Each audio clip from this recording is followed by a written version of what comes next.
आज गौतम बुद्ध से जुड़ी एक कहानी सुनाने जा रही हूँ। ये कहानी एक बहुत प्रेरणादायक कहानी है। इससे पहले आप इस कहानी में खो जाए, अगर आप इस चैनल पे नए हो तो please like, share and subscribe कर दे, साथ ही बेल आइकन को भी प्रेस कर दे। चलिए चलते हैं कहानी की ओर। एक बार गौतम बुद्ध अपने कुछ भिक्षुओं के साथ एक प्रवचन सभा में बैठे थे। उस सभा में बुद्ध को चाहने वाले से ज्यादा बुद्ध के शत्रु थे। यहाँ तक कि जिसने वो प्रवचन सभा आयोजित करी थी वह भी बुद्ध से ईर्ष्या करता था। सभा का आयोजन राजा के महल में हुआ था, इसीलिए राज्य के सभी मुख्य लोग वहाँ उपस्थित। बुद्ध सभा में जाने से पहले ही जानते थे कि सभा में उनके विरुद्ध कोई न कोई षड्यंत्र अवश्य रचा जाएगा। सभा में जाने से पहले बुद्ध का शिष्य आनंद बुद्ध को चेताया और कहा कि बुद्ध आपको वहाँ नहीं जाना चाहिए। वहाँ के लोग आपके साथ दुर्व्यवहार करेंगे, न जाने उन्होंने आपके विरुद्ध कैसा षड्यंत्र रच रखा हो। लेकिन बुद्ध अपनी करुणा के चलते वहाँ जाने से खुद को रोक नहीं पाते। सभा की शुरुआत होती है और बुद्ध के साथ कुछ तीखे प्रश्न से बुद्ध से ईर्ष्या करने वाले लोगों का यह प्रयास होता है कि बुद्ध से कोई ऐसा प्रश्न पूछा जाए जिसका उत्तर बुद्ध ना दे सके, परंतु बुद्ध सभी प्रश्नों के उत्तर बड़ी ही सरलता से दे देते हैं। सभा में उपस्थित लगभग सभी लोग अपने अपने प्रश्न पूछ लेते हैं और उन्हें उनके उचित उत्तर भी मिल जाते हैं। अचानक वहाँ एक स्त्री आती है और बुद्ध से कहती है, आप ध्यान की बात करते हैं, आप ज्ञान की बात करते हैं, आप सत्य की बात करते हैं, आप लोगों को सत्य के मार्ग पर चलाने की जिम्मेदारी लेते हैं, परंतु क्या आपके भीतर तनिक भी दया नहीं? क्या आपको मुझ अबला की कोई चिंता नहीं जिसे आपने गर्भवती बनाकर छोड़ दिया है? क्या आपको मेरे पेट में पल रहे बच्चे की कोई चिंता नहीं? उस स्त्री की बात सुनते ही सभा में हड़कंप मच जाता है। सभी लोग एक दूसरे से बातें करने लगते हैं। उस सभा का ही एक व्यक्ति खड़ा होता है और कहता है, अरे स्त्री के सौंदर्य के सामने तो बड़े बड़े ज्ञानियों ने घुटने टेक दिए, फिर ये बुद्ध क्या है? फिर कोई और खड़ा होता है और कहता है, हमें बुद्ध से यह उम्मीद नहीं थी कि बुद्ध इतना नीचा गिर जाएंगे।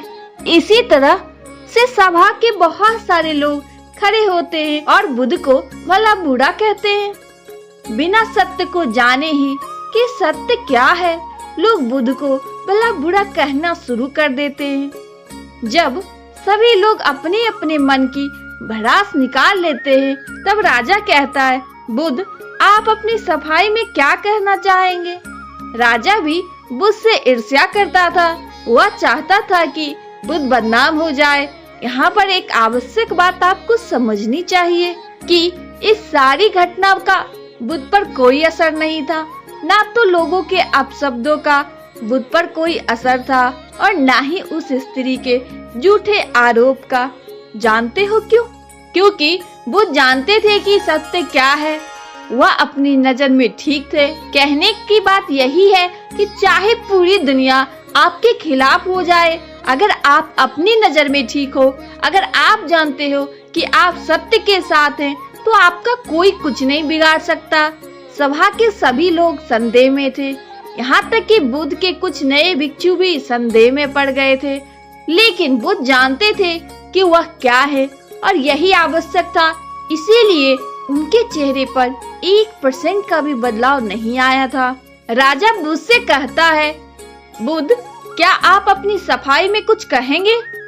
बुद्ध उस स्त्री से कहते हैं, पुत्री इस पूरे ब्रह्मांड में केवल 2 ही लोग इस सत्य को जानते हैं कि क्या तुम सत्य कह रही हो या असत्य। इससे पहले कि बुद्ध कुछ आगे कहते, वह स्त्री बुद्ध से अपनी नजरें चुराने लगती है। असत्य का सहारा लेने का अर्थ है कि आप अपने भीतर डर का बीज बो रहे हैं। अब यह बीज जैसे जैसे वृक्ष बनेगा, वैसे वैसे आपकी समस्याएं बढ़ती जाएंगी। उस सभा का ही एक व्यक्ति उस स्त्री से कहता है, तुमने बहुत बड़ी बात कही है। अगर यह गलत साबित हुआ तो तुम जानती हो ना कि तुम्हें क्या दंड दिया जाएगा। उस व्यक्ति की बात सुन उस स्त्री के हाथ पैर कांपने लगते हैं और वह तेजी से वहाँ से भागने लगती है। तेजी से भागने के कारण उस स्त्री ने अपने पेट से जो गठरी बांध रखी थी वह खुलकर जमीन पर गिर पड़ती है और सत्य सबके सामने आ जाता है। उस स्त्री ने अपने पेट से गठरी इस तरह बांध रखी थी जिससे लग रहा था कि उसके पेट में बच्चा है। राजा उसी समय उस स्त्री को बंदी बनाने का आदेश देता है, परंतु बुद्ध के कहने पर उस स्त्री को क्षमा कर दिया जाता है।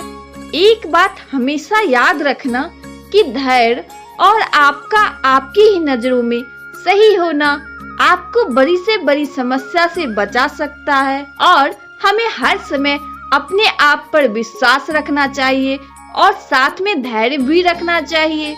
दोस्तों, अगर आपको कहानी अच्छी लगी हो तो प्लीज कमेंट करके जरूर बताएं। आशा करती हूँ कि आपको बुद्ध और गर्भवती स्त्री की कहानी जरूर पसंद आई होगी। धन्यवाद।